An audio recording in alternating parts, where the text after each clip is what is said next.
Hello everyone, welcome to Examology. आज की इस वीडियो में हम लोग हाल ही में आयोजित किए गए विभिन्न एग्जाम्स में पूछे गए करंट अफेयर के प्रश्नों को डिस्कस करेंगे। ये वीडियो बीपीएससी एईडीओ, टीआरई4, बीएसएससी सीजीएल तथा अदर एग्जाम्स के लिए इम्पॉर्टेंट है, तो इस वीडियो को पूरा एंड तक ज़रूर देखें। तो आइए वीडियो की शुरुआत करते हैं।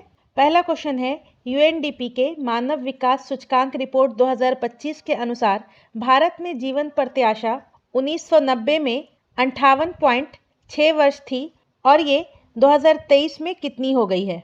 तो इसका सही आंसर हो जाएगा ऑप्शन ए 72 वर्ष।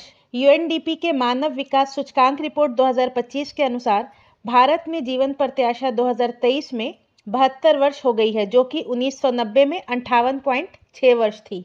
यूएनडीपी के द्वारा प्रकाशित मानव विकास सूचकांक रिपोर्ट 2025 का शीर्षक है a matter of choice, people and possibilities in the age of AI. और मानव विकास सूचकांक रिपोर्ट 2025 में शीर्ष पर आइसलैंड था और इसमें भारत का रैंक 130वां था 0.685 स्कोर के साथ। नेक्स्ट है, फरवरी 2025 में एआई एक्शन समिट किस शहर में आयोजित हुआ था? तो एआई एक्शन समिट फरवरी 2025 में पेरिस में आयोजित किया गया था। फरवरी 2025 में तीसरा एआई एक्शन समिट आयोजित किया गया था पेरिस में, जिसकी अध्यक्षता भारत और फ्रांस ने मिलकर की थी। पहला एआई एक्शन समिट यूके में आयोजित किया गया था और दूसरा AI action summit Seoul, south Korea में आयोजित किया गया था। नेक्स्ट है, 96वें अकादमी पुरस्कार 2024 में एमा स्टोन को किस फिल्म में मुख्य भूमिका के लिए ऑस्कर मिला था? तो इसका सही आंसर है ऑप्शन बी, पुअर थिंग्स। 96वें अकादमी पुरस्कार 2024 में एमा स्टोन को पुअर थिंग्स में मुख्य भूमिका के लिए ऑस्कर मिला था। नेक्स्ट है, किस गुजराती फिल्म ने 70वें राष्ट्रीय फिल्म पुरस्कार में राष्ट्रीय, सामाजिक और पर्यावरणीय मूल्यों को बढ़ावा देने के लिए सर्वश्रेष्ठ फीचर फिल्म का पुरस्कार जीता है? तो इसका सही आंसर हो जाएगा option C, Kutch express. Gujarati film Kutch express ने राष्ट्रीय फिल्म पुरस्कार में राष्ट्रीय, सामाजिक और पर्यावरणीय मूल्यों को बढ़ावा देने के लिए सर्वश्रेष्ठ फीचर फिल्म का पुरस्कार जीता था और इसके डायरेक्टर का नाम है विरल शाह और प्रोड्यूसर का नाम है सोल सूत्र। नेक्स्ट है, निम्नलिखित में से किस व्यक्ति या संगठन को 2024 का रमन मैगसेसे पुरस्कार प्राप्त हुआ है? तो इसका सही आंसर ऑप्शन डी हो जाएगा, उपर्युक्त में से एक से अधिक। 2024 में रमन मैगसेसे पुरस्कार 5 व्यक्ति और संगठन को प्राप्त हुआ था, जो इस प्रकार है: Karma Phuntsho Bhutan, Miyazaki Hayao Japan, rural doctors movement Thailand, Nguyen Thi Ngoc Phuong Vietnam और फरवीजा फरहान इंडोनेशिया। इन व्यक्ति और संगठन को सार्वजनिक सेवा, सामुदायिक नेतृत्व और पर्यावरण वकालत जैसे क्षेत्रों में उनके महत्वपूर्ण योगदान के लिए 2024 के रमन मैगसेसे पुरस्कार से सम्मानित किया गया था।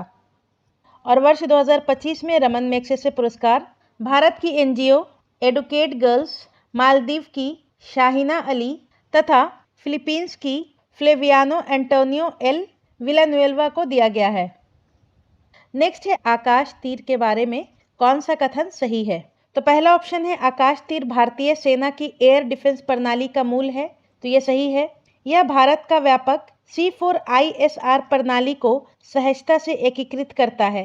तो ये स्टेटमेंट भी सही है।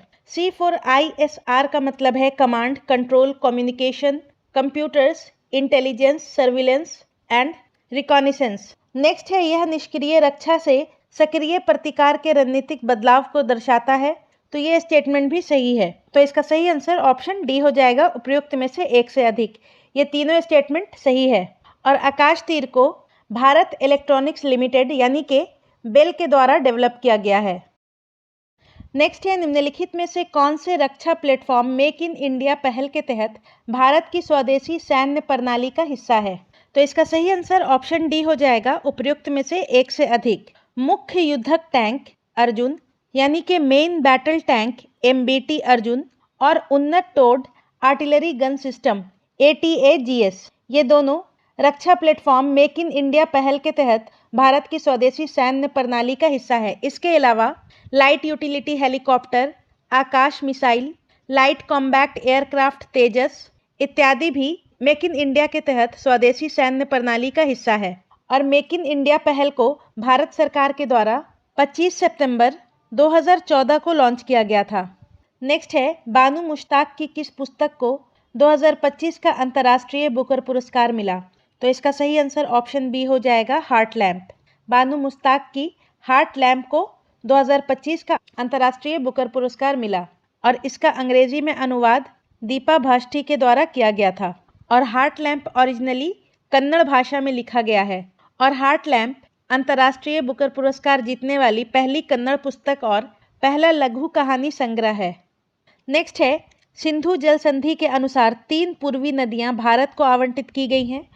निम्नलिखित में से कौन सी उनमें शामिल नहीं है? सिंधु जल संधि के अनुसार इंडस, झेलम और चेनाब नदी पाकिस्तान को आवंटित की गई है, जबकि सतलज, बियास और रावी नदी भारत को आवंटित की गई है। इसमें झेलम शामिल नहीं है। और सिंधु जल संधि वर्ष 1960 में भारत और पाकिस्तान के मध्य वर्ल्ड बैंक की सहायता से साइन किया गया था कराची में।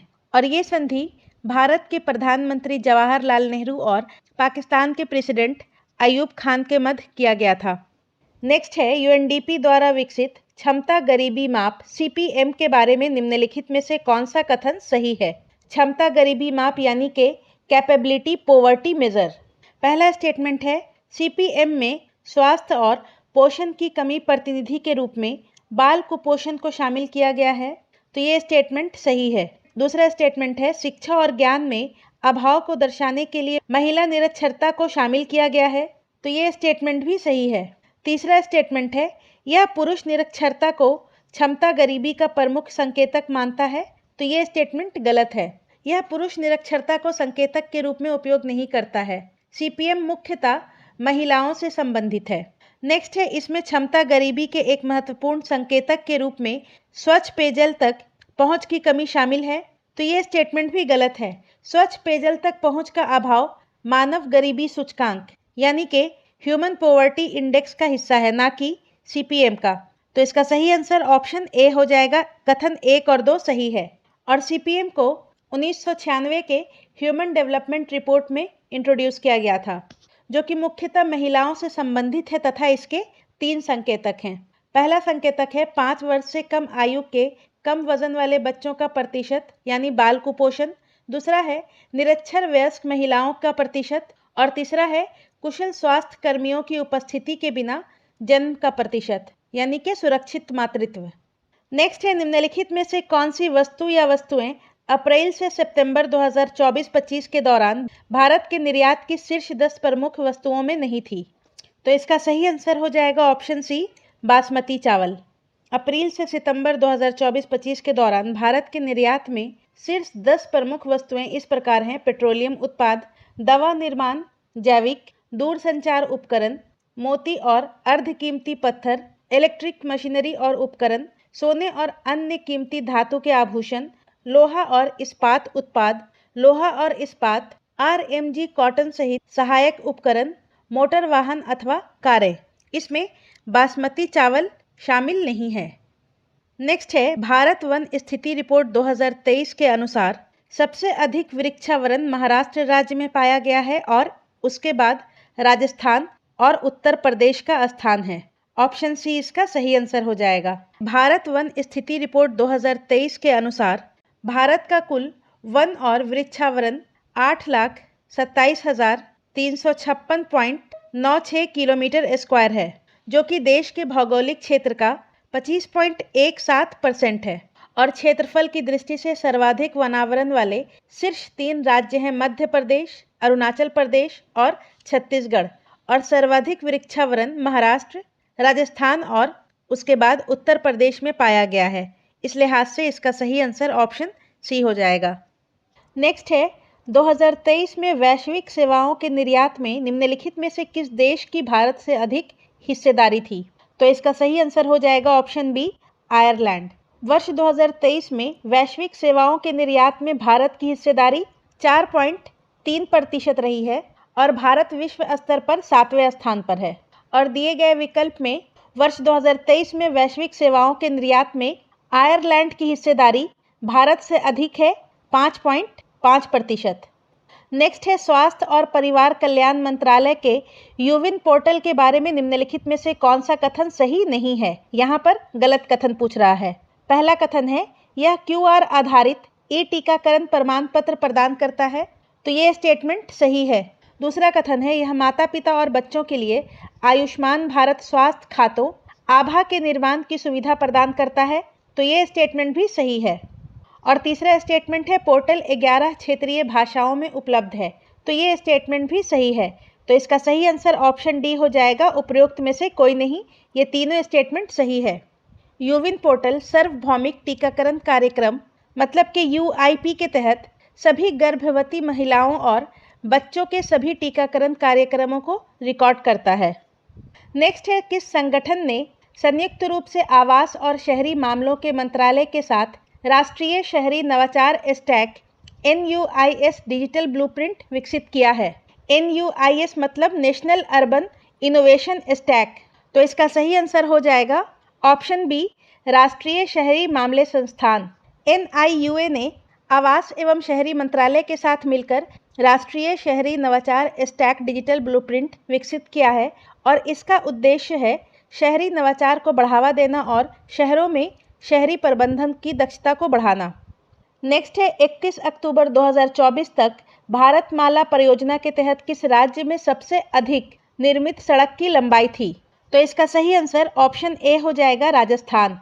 31 अक्टूबर 2024 तक भारतमाला परियोजना के तहत राजस्थान में सबसे अधिक निर्मित सड़क की लंबाई थी 2241 किलोमीटर। और भारतमाला परियोजना को भारत सरकार के द्वारा 2017 में मंजूरी दी गई थी। नेक्स्ट है किसान ऋण पोर्टल KRP के शुभारंभ से पहले किसान ब्याज अनुदान और शीघ्र पुनर्भुगतान प्रोत्साहन योजनाओं के तहत मैनुअल दावे निम्नलिखित में से किस संस्थान को प्रस्तुत करते थे, तो इसका सही आंसर ऑप्शन बी हो जाएगा भारतीय रिजर्व बैंक और नाबार्ड। किसान ऋण पोर्टल के शुभारंभ से पहले सभी राष्ट्रीयकृत बैंकों के लिए RBI के द्वारा यानी कि भारतीय रिजर्व बैंक के द्वारा और क्षेत्रीय ग्रामीण बैंक और सहकारी बैंकों के लिए नाबार्ड के द्वारा त्वरित पुनर्भुगतान प्रोत्साहन योजनाएं शुरू की गई थी और किसान ऋण पोर्टल को 2023 में लॉन्च किया गया था। नेक्स्ट है भारत का विदेशी मुद्रा भंडार। तो आर्थिक सर्वेक्षण 2024-25 के अनुसार दिसंबर 2024 के अंत तक भारत का विदेशी मुद्रा भंडार 640.3 बिलियन अमेरिकी डॉलर हो गया, तो इसका सही आंसर ऑप्शन ए हो जाएगा।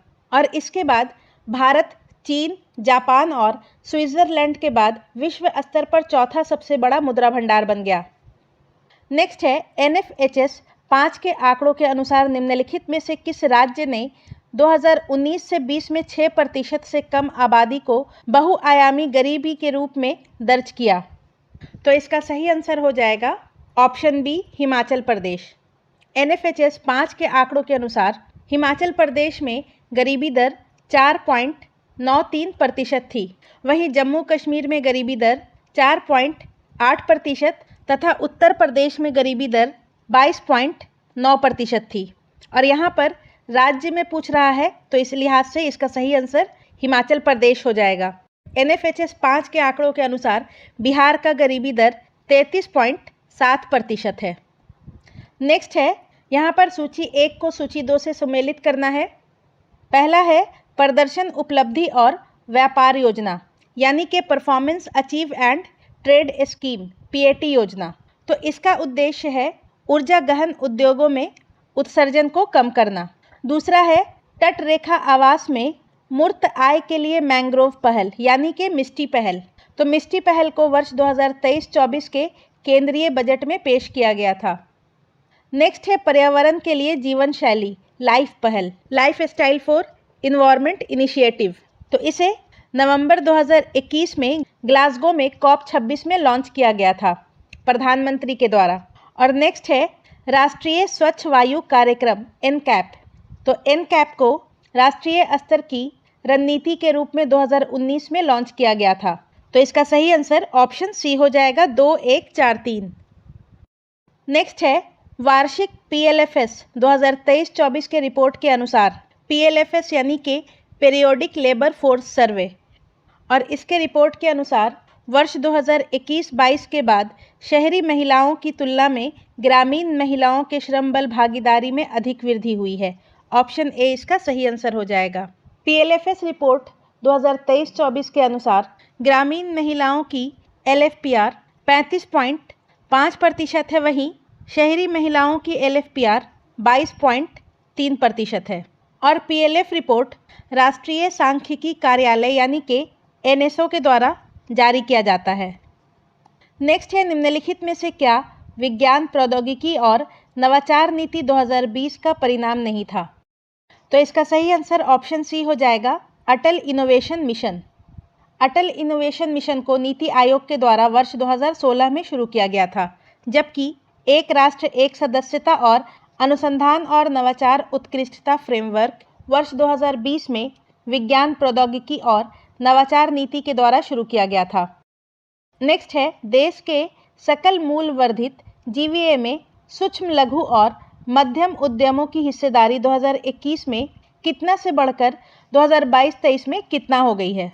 तो इसका सही आंसर हो जाएगा option B. Ministry of statistics and programme implementation के नए आंकड़ों के अनुसार सूक्ष्म लघु और मध्यम उद्यमों की हिस्सेदारी वर्ष 2020-21 में 27.3% से बढ़कर वर्ष 2022-23 में 30.1% हो गई है। नेक्स्ट है, भारतीय सीमेंट उद्योग के संबंध में निम्नलिखित में से कौन सा कथन सही है? यहाँ पर सही कथन पूछ रहा है। पहला कथन है, भारत का लगभग 87% सीमेंट उद्योग राजस्थान, आंध्र प्रदेश और मध्य प्रदेश जैसे कुछ प्रमुख राज्यों में केंद्रित है। तो ये स्टेटमेंट सही है। नेक्स्ट है, भारत दुनिया में सीमेंट का सबसे बड़ा उत्पादक है। तो ये स्टेटमेंट गलत है। भारत दुनिया में सीमेंट का दूसरा सबसे बड़ा उत्पादक है। नेक्स्ट है, भारत में अधिकांश सीमेंट संयंत्र कच्चे माल के स्रोतों से दूर और निर्यात का समर्थन करने के लिए बंदरगाहों के पास स्थित है। तो ये स्टेटमेंट गलत है। भारत में अधिकांश सीमेंट संयंत्र कच्चे माल के स्रोतों के पास स्थित है, ना कि बंदरगाहों के पास। तो यहाँ पर 2 और 3 स्टेटमेंट गलत है, तो इसका सही आंसर ऑप्शन ए हो जाएगा। केवल स्टेटमेंट 1 सही है। नेक्स्ट है, बिहार के मिशन दक्ष का प्राथमिक उद्देश्य क्या है? तो इसका सही आंसर ऑप्शन सी हो जाएगा, ग्रेड स्तरीय दक्षताओं तक पहुंचने के लिए पिछड़ने वाले छात्रों के लिए व्यक्तिगत सलाह प्रदान करना। मिशन दक्ष का उद्देश्य राज्य भर के यानी कि बिहार राज्य के कक्षा 3 से 8 तक के कमज़ोर छात्रों को हिंदी, गणित और अंग्रेजी की विशेष कक्षाएं प्रदान करना है और एक शिक्षक केवल 5 छात्रों को पढ़ाएगा। एक टीचर 5 स्टूडेंट जो कि हिंदी और अंग्रेजी धारा प्रवाह पढ़ लिख नहीं सकते और बुनियादी गणित में अच्छे नहीं हैं, उन स्टूडेंट्स को व्यक्तिगत मार्गदर्शन प्रदान किया जाएगा। और मिशन दक्ष की शुरुआत 2023 में हुई थी, वर्ष 2023 में, कक्षा 3 से 8 के लिए। नेक्स्ट है, बिहार स्टार्टअप नीति 2022 के युवा ढांचे के तहत निम्नलिखित में से कौन सा घटक नहीं है? बिहार स्टार्टअप नीति 2022 का युवा ढांचा 4 प्रमुख घटकों पर केंद्रित है, जिसमें अंतर्राष्ट्रीय बाजार विस्तार योजनाएं शामिल नहीं है। यहाँ पर युवा के वाई का मतलब होता है यस टू स्टार्टअप्स, यू का मतलब होता है unleash regulatory enabler for supporting startups, V का मतलब होता है vibrancy in education system to encourage and facilitate startups और ए का मतलब होता है access to financing and incubation support. Next है, 2023-24 में बिहार के आर्थिक प्रदर्शन के बारे में निम्नलिखित में से कौन सा कथन सही है? पहला स्टेटमेंट है, मौजूदा कीमतों पर बिहार की प्रति व्यक्ति जीएसडीपी पिछले वर्ष की तुलना में 2023-24 में 12.8% बढ़ी। तो ये स्टेटमेंट सही है। नेक्स्ट है, 2023-24 में बिहार का जीएसवीए स्थिर मूल्य पर तृतीय क्षेत्र में अनुमानित हिस्सेदारी 58.6% थी। तो ये स्टेटमेंट भी सही है। नेक्स्ट है, सकल अस्थाई पूंजी निर्माण यानी कि जीएफसीएफ 2023-24 में वर्तमान मूल्यों पर जीएसडीपी का 4.6% था। तो ये स्टेटमेंट भी सही है। ये तीनों स्टेटमेंट सही है, इस लिहाज से इसका सही आंसर ऑप्शन डी हो जाएगा, उपरोक्त में से एक से अधिक। ये तीनों स्टेटमेंट सही है। नेक्स्ट है, निम्नलिखित कथनों पर विचार कीजिए। पहला है, बिहार में युवा जनसंख्या 0 से 19 वर्ष के अनुपात में 2041 तक काफ़ी गिरावट का अनुमान है। तो ये स्टेटमेंट सही है। नेक्स्ट है बिहार का जनसांख्यिकीय लाभांश 2041 के आसपास चरम पर होने की उम्मीद है। तो ये स्टेटमेंट भी सही है। नेक्स्ट है बिहार में बुजुर्ग आबादी यानी कि 60 से अधिक वर्ष के लोग भारत की तुलना में अधिक तेजी से बढ़ने की उम्मीद है। तो ये स्टेटमेंट गलत है। तो इसका सही आंसर ऑप्शन ए हो जाएगा। केवल 1 और 2 सही है। आर्थिक सर्वेक्षण के अनुसार बिहार में बुजुर्ग आबादी 2041 में 11.6% होगी। वहीं भारत में बुजुर्ग आबादी की हिस्सेदारी 15.9% होगी। नेक्स्ट है PLFS 2023-24 के अनुसार निम्नलिखित में से कौन सा कथन बिहार में महिलाओं के बीच रोजगार की प्रकृति का सबसे अच्छा वर्णन करता है। तो PLFS 2023-24 के अनुसार बिहार में कामकाजी महिलाओं का बहुत बड़ा अनुपात स्वरोजगार में है, जो कि 83.5% है। तो इस लिहाज से इसका सही आंसर ऑप्शन बी हो जाएगा। अधिकांश महिलाएं स्वनियोजित हैं, जो कि अक्सर घरेलू उद्यमों में सहायक रूप से काम करती हैं। नेक्स्ट है मेरठ में किस आइटम की शिल्पकला को GI टैग मिला है। तो इसका सही आंसर ऑप्शन डी हो जाएगा, कैंची। मेरठ की कैंची पूरी तरह से स्क्रैप धातु से और हाथ से बनाई जाती है, जिस कारण इसे GI टैग मिला है। तो मेरठ के कैंची को GI टैग मिला है। नेक्स्ट है राष्ट्रीय पंचायती राज दिवस 2025 का आयोजन कहाँ किया गया था। तो बिहार में राष्ट्रीय पंचायती राज दिवस 2025 का आयोजन मधुबनी जिले के झंझारपुर प्रखंड के लोहना उत्तर ग्राम पंचायत में किया गया था। तो इसका सही आंसर ऑप्शन बी हो जाएगा, मधुबनी। और हर वर्ष 24 अप्रैल को राष्ट्रीय पंचायती राज दिवस मनाया जाता है। नेक्स्ट है लूनर ट्रेल ब्लेजर मिशन का मुख्य उद्देश्य क्या है। लूनर ट्रेल ब्लेजर मिशन का मुख्य उद्देश्य चंद्रमा की सतह पर जल का पता लगाना और उसका मानचित्रण करना है। तो इसका सही आंसर ऑप्शन ए हो जाएगा। और lunar trail blazer mission NASA का मिशन है। नेक्स्ट है न्यूयॉर्क सिटी के मेयर का नाम क्या है, जिन्होंने 14 अप्रैल 2025 को BR अम्बेडकर दिवस घोषित किया है। न्यूयॉर्क सिटी के मेयर का नाम है एरिक एडम्स। ऑप्शन बी इसका सही आंसर हो जाएगा। और ये घोषणा भीमराव अंबेडकर जी के 135वीं जयंती के उपलक्ष्य में किया गया है। और भीमराव अंबेडकर जयंती 14 अप्रैल को मनाया जाता है। नेक्स्ट है यूरोविजन सॉन्ग कॉन्टेस्ट का अस्थायी नारा क्या है। तो इसका सही आंसर ऑप्शन सी हो जाएगा, यूनाइटेड बाय म्यूजिक। यूरोपीय प्रसारण संघ और SVT ने 2023 में घोषणा की कि यूनाइटेड बाय म्यूजिक को 2024 के यूरोविजन सॉन्ग प्रतियोगिता और इस आयोजन के सभी भविष्य के संस्करणों के लिए नारा के रूप में चुना गया है। नेक्स्ट है इसरो के GSLV F-15 मिशन के बारे में क्या सत्य है। GSLV F-15 मिशन के द्वारा NVS-02 उपग्रह को ले जाया गया, जो कि भारत की दूसरी पीढ़ी के नेविगेशन उपग्रह श्रृंखला का हिस्सा है। नेक्स्ट है GSLV F-15 श्रीहरिकोटा से इसरो का 101वां प्रक्षेपण था। तो ये स्टेटमेंट गलत है। GSLV F-15 इसरो का 100वां प्रक्षेपण था, ना कि 101वां। तो यहाँ पर ए और सी ये दोनों सही है। तो इसका सही आंसर ऑप्शन डी हो जाएगा, उपरोक्त में से एक से अधिक। इसरो का 101वां प्रक्षेपण PSLV C61 के द्वारा EOS-09 उपग्रह का प्रक्षेपण था। नेक्स्ट है G20 के 18वें शिखर सम्मेलन के बारे में क्या सत्य है। तो G20 का 18वां शिखर सम्मेलन रियो डी जेनेरियो में आयोजित हुआ। तो ये गलत है, ये नई दिल्ली में आयोजित हुआ था, भारत में। इसका विषय था building a just world and a sustainable planet. तो ये भी गलत है। G20 के 18वें शिखर सम्मेलन का विषय वसुधैव कुटुंबकम था। और नेक्स्ट है रियो डी जेनेरियो घोषणा पत्र में अरबपतियों पर कर लगाने पर जोर दिया गया। तो ये भी गलत है, क्योंकि रियो डी जेनेरियो घोषणा पत्र G20 के 18वें नहीं 19वें शिखर सम्मेलन में अपनाया गया था। तो ये तीनों स्टेटमेंट गलत है। तो इसका सही आंसर ऑप्शन डी हो जाएगा, उपयुक्त में कोई नहीं।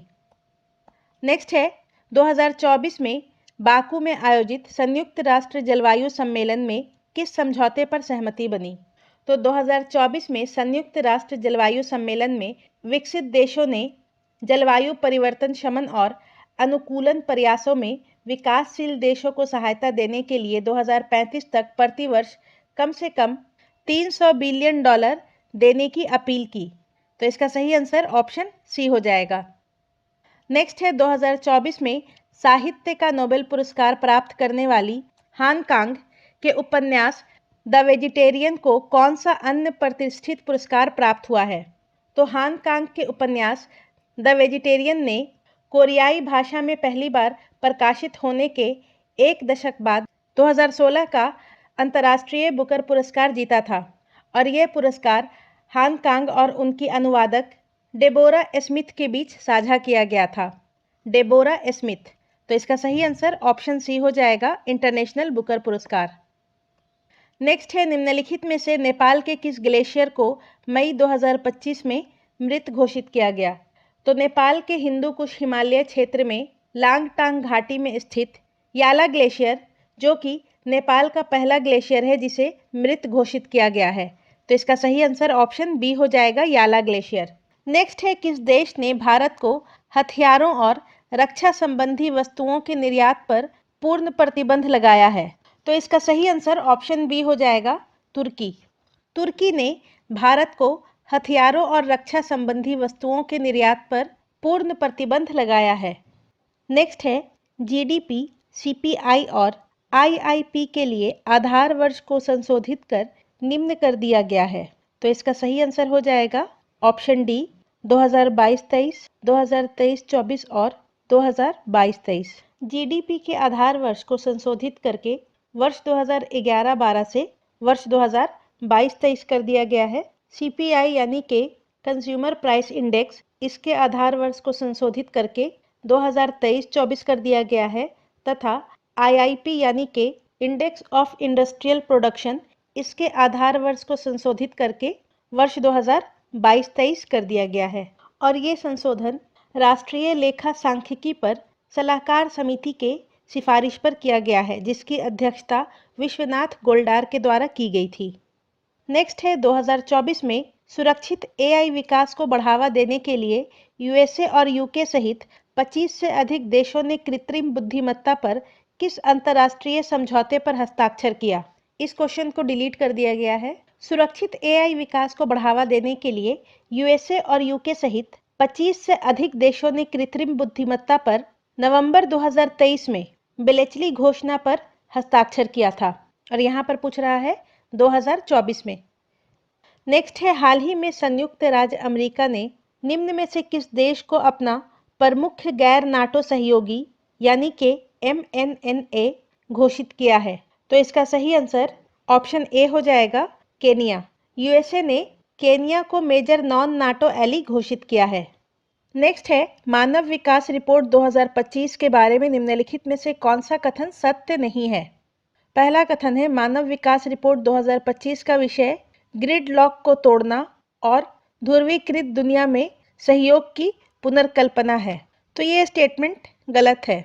मानव विकास रिपोर्ट 2025 का विषय है a matter of choice, people and possibilities in the age of AI, यानी कि एआई के युग में लोग और संभावनाएं।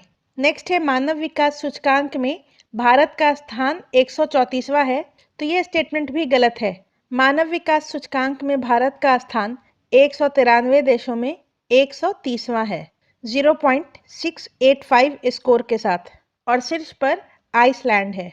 तो इसका सही आंसर ऑप्शन ए हो जाएगा, ए और बी दोनों। यहाँ पर पूछ रहा है कौन सा कथन सत्य नहीं है। नेक्स्ट है जोहान्सबर्ग शिखर सम्मेलन 2023 के दौरान ब्रिक्स समूह में शामिल होने के लिए निम्नलिखित में से किस देश को आधिकारिक रूप से आमंत्रित किया गया था? जोहान्सबर्ग में 2023 में शिखर सम्मेलन के दौरान ब्रिक्स समूह में 6 देशों को पूर्ण सदस्य के रूप में शामिल होने के लिए आमंत्रित किया गया था। वो देश हैं अर्जेंटीना, मिस्र, इथियोपिया, ईरान, सऊदी अरब और संयुक्त अरब अमीरात। तो इसका सही आंसर ऑप्शन डी हो जाएगा, अर्जेंटीना। नेक्स्ट है निम्नलिखित में से कौन सी रिपोर्ट या रिपोर्टें WTO द्वारा प्रकाशित नहीं की जाती? तो इस क्वेश्चन को डिलीट कर दिया गया है। द वर्ल्ड ट्रेड रिपोर्ट या विश्व व्यापार रिपोर्ट WTO के द्वारा ग्लोबल ट्रेंड्स रिपोर्ट या विश्व रुझान रिपोर्ट UNHCR यानी कि United Nations high commissioner for refugee के द्वारा पब्लिश किया जाता है। विश्व व्यापार सांख्यिकीय समीक्षा या फिर वर्ल्ड ट्रेड स्टैटिस्टिकल रिव्यू ये WTO के द्वारा पब्लिश किया जाता है। और वर्ल्ड इन्वेस्टमेंट रिपोर्ट या विश्व निवेश रिपोर्ट ये अंकटाड के द्वारा यानी कि United Nations conference on trade and development के द्वारा पब्लिश किया जाता है।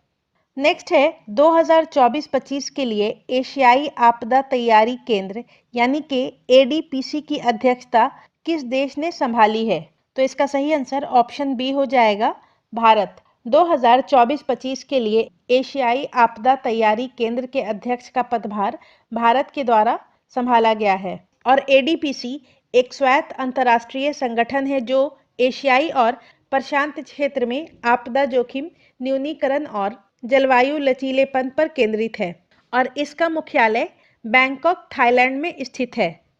नेक्स्ट है केंद्रीय बजट 2025 में दालों में आत्मनिर्भरता के बारे में मुख्य घोषणा क्या थी? पहला स्टेटमेंट है तुअर, उड़द और मसूर पर केंद्रित 6 वर्षीय मिशन का शुभारंभ। तो ये स्टेटमेंट सही है। दलहन आत्मनिर्भरता मिशन 6 वर्षों के लिए है और इसके लिए 1000 करोड़ रुपए आवंटित किए गए हैं। नेक्स्ट है तुअर, उड़द और मूंग पर केंद्रित 5 वर्षीय मिशन का शुभारंभ। तो ये गलत है। इसके तहत तूर, उड़द और मसूर पर केंद्रित 6 वर्षीय मिशन का शुभारंभ किया गया है। और नेक्स्ट है प्रत्येक राज्य में दाल निर्यात क्षेत्र की स्थापना। तो ये भी गलत है। इसके तहत दालों के उत्पादन और आत्मनिर्भरता को बढ़ावा देना है। तो इसका सही आंसर ऑप्शन ए हो जाएगा, केवल कथन 1 सही है। नेक्स्ट है प्रधानमंत्री जीवन योजना किस मंत्रालय के अंतर्गत आती है? प्रधानमंत्री जीवन योजना ministry of petroleum and natural gas यानी कि पेट्रोलियम और प्राकृतिक गैस मंत्रालय के अंतर्गत आती है, ऑप्शन ए। और प्रधानमंत्री जीवन योजना को 2019 में लॉन्च किया गया था जिसका उद्देश्य है दूसरी पीढ़ी के इथेनॉल उत्पादन को बढ़ावा देने के लिए एकीकृत बायो इथेनॉल परियोजनाओं को वित्तीय सहायता प्रदान करना। और जीवन का मतलब होता है जैव ईंधन वातावरण अनुकूल फसल अवशेष निवारण योजना। नेक्स्ट है गोगाबिल पक्षी अभयारण्य बिहार के किस जिले में स्थित नहीं है? तो गोगाबिल पक्षी अभयारण्य कटिहार में स्थित है। तो इसका सही आंसर ऑप्शन ए हो जाएगा, 1, 3 और 4। और अभी हाल ही में गोगाबिल झील को भारत का 94वां तथा बिहार का 6ठा रामसर स्थल घोषित किया गया है। नेक्स्ट है केंद्रीय बजट 2025 के अनुसार MSME के वर्गीकरण का नया मानदंड नीचे दिया गया है। MSME के नए वर्गीकरण के अनुसार सूक्ष्म उद्यम श्रेणी के लिए इन्वेस्टमेंट 2.5 करोड़ रुपया दिया गया है तथा टर्नओवर 10 करोड़ है। लघु के लिए 25 करोड़ तथा टर्नओवर 100 करोड़ है और मध्यम के लिए निवेश 125 करोड़ है। 250 करोड़ नहीं है, 125 करोड़ है तथा टर्नओवर 500 करोड़ दिया गया है। तो यहाँ पर ये दोनों सही है। तो इसका सही आंसर ऑप्शन बी हो जाएगा, ए और बी दोनों सही है जबकि तीसरा गलत है। नेक्स्ट है बिहार में राष्ट्रीय परिवार स्वास्थ्य सर्वेक्षण 2019-21 के अनुसार ग्रामीण क्षेत्रों में कितने प्रतिशत परिवार रहते हैं? तो इसका सही आंसर हो जाएगा ऑप्शन ए, 84%। NFHS 5 के अनुसार बिहार में ग्रामीण क्षेत्रों में 84% परिवार रहते हैं। नेक्स्ट है हाल ही में IMF के विशेष आहरण अधिकार यानी कि special drawing rights SDR basket में कौन सी मुद्रा जोड़ी गई है? तो SDR में चीनी रेनमिनबी जोड़ी गई है। IMF के SDR में हाल ही में चीनी रेनमिनबी जोड़ी गई है। और अब IMF के SDR बास्केट में 5 मुद्राएं शामिल हो गई हैं, US dollar, euro, Japanese yen, British pound और चाइनीज रेनमिनबी। और SDR को IMF के द्वारा 1969 में शुरू किया गया था। नेक्स्ट है म्यूल हंटर AI की शुरुआत किसके द्वारा की गई थी? तो म्यूल हंटर AI टूल की शुरुआत RBI के द्वारा की गई थी। ऑप्शन डी इसका सही आंसर हो जाएगा। और ये AI आधारित टूल है जिसका उद्देश्य मनी लॉन्ड्रिंग और धोखाधड़ी में इस्तेमाल होने वाले म्यूल अकाउंट की पहचान करना है। नेक्स्ट है राष्ट्रीय परिवार स्वास्थ्य सर्वेक्षण NFHS 5/2019 से 2021 के अनुसार बिहार में कितने प्रतिशत परिवार पक्के मकान में रहते हैं? तो NFHS 5 के अनुसार बिहार में 1/3 परिवार पक्के मकान में रहते हैं, ऑप्शन डी। नेक्स्ट है order of the Saint Andrew's the Apostle पुरस्कार हाल ही में समाचारों में था। यह किस देश का सर्वोच्च नागरिक सम्मान पुरस्कार है? तो इसका सही आंसर हो जाएगा ऑप्शन डी, रूस। Order of the Saint Andrew's the Apostle रूस का सर्वोच्च नागरिक सम्मान पुरस्कार है, जो कि हाल ही में आधिकारिक तौर पर प्रधानमंत्री नरेंद्र मोदी को 2019 में भारत रूस रणनीतिक साझेदारी में उनके योगदान और मैत्रीपूर्ण संबंधों को बढ़ावा देने के लिए प्रदान किया गया था। नेक्स्ट है बजट 2025 के अनुसार केंद्र सरकार के व्यय के बारे में कौन सा कथन सत्य है? तो इसका सही आंसर ऑप्शन डी हो जाएगा। राज्य कर और शुल्क में 22%, ब्याज अदायगी में 20%, केंद्रीय क्षेत्र योजना में 16% तथा केंद्रीय प्रायोजित योजना में 8% व्यय किया गया है। नेक्स्ट है हाल ही में अन्वेषण लाइसेंस धारकों के लिए आंशिक अन्वेषण व्यय की प्रतिपूर्ति योजना भारत के निम्नलिखित मंत्रालयों में से किस मंत्रालय ने आरंभ की है? तो इसका सही आंसर हो जाएगा ऑप्शन ए, खान मंत्रालय। हाल ही में अन्वेषण लाइसेंस धारकों के लिए आंशिक अन्वेषण व्यय की प्रतिपूर्ति योजना की शुरुआत खान मंत्रालय के द्वारा की गई है। नेक्स्ट है भारतीय राष्ट्रीय हल्दी बोर्ड का मुख्यालय कहाँ है?